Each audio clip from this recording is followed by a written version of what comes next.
clase número 6 y en esta clase vamos ahora a hablar acerca de los ciclos hidrológicos, ¿vale? Y estos ciclos hidrológicos se dividen en dos factores importantes, las aguas continentales y las aguas oceánicas.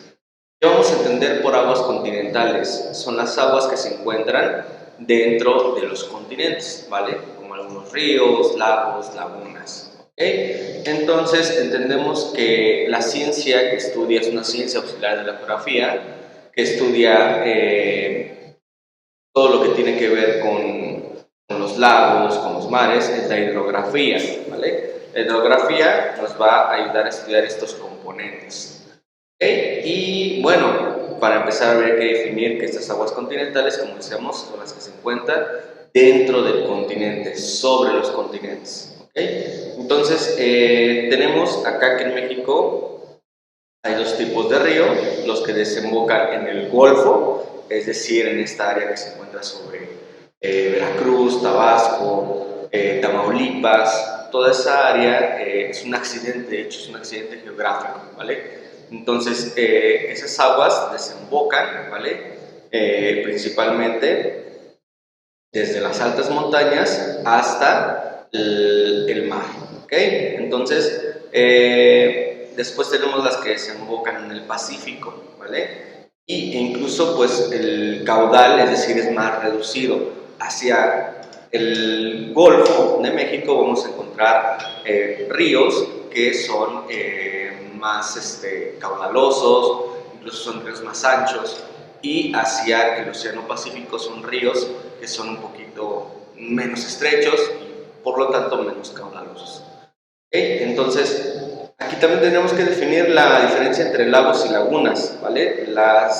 Los lagos son principalmente de agua dulce y las lagunas son de agua salada. Los lagos se encuentran, ambas son de hecho estancamientos de agua, es decir, el agua en estas zonas es un agua que no se mueve como en el mar, es un agua estancada. Entonces, como les comentaba, en los lagos son de agua dulce y las lagunas de agua salada. Las lagunas se encuentran principalmente cerca del mar. Esa es la diferencia entre ambos.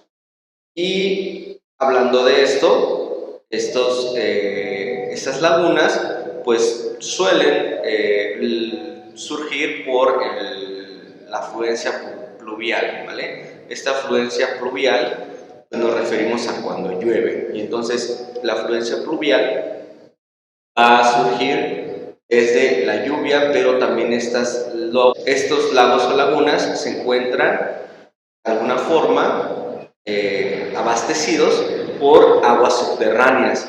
Las aguas subterráneas se encuentran en el subsuelo e incluso muchas de estas aguas subterráneas se utilizan para abastecer nuestros hogares, ¿vale? Por ejemplo, en el área metropolitana de México hay una gran condensación por el antiguo lago de Texcoco de estas aguas subterráneas que actualmente se explotan para poder surtirnos de agua. Y después vamos a pasar a las aguas oceánicas. Las aguas oceánicas es todo lo que vemos, el océano Atlántico, por ejemplo, el océano Pérsico, ya en el lado de Europa y parte de Asia. Entonces, forman parte del 70% de la superficie terrestre, ¿vale? Incluso el planeta Tierra, algunos dicen por ahí que debería llamarse mejor planeta agua. ¿Por qué? Porque tenemos un 70% de agua cubriendo nuestro planeta. ¿Okay?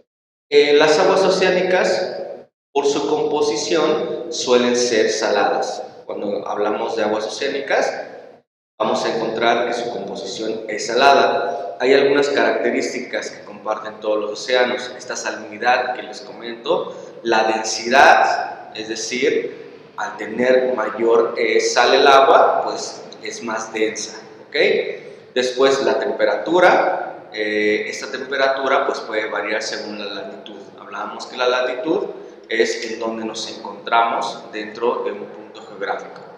Y el color, ¿vale? El color pues también tiene que ver con la latitud.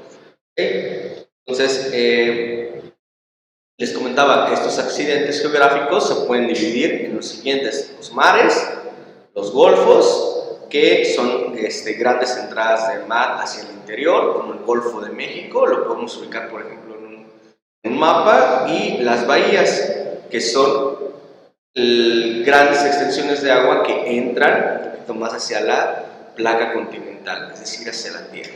Entonces, pues bueno, esto forma parte del estudio de la hidrografía, que es importante para entender también a la geografía. Entonces, vamos a resolver nuestro cuestionario.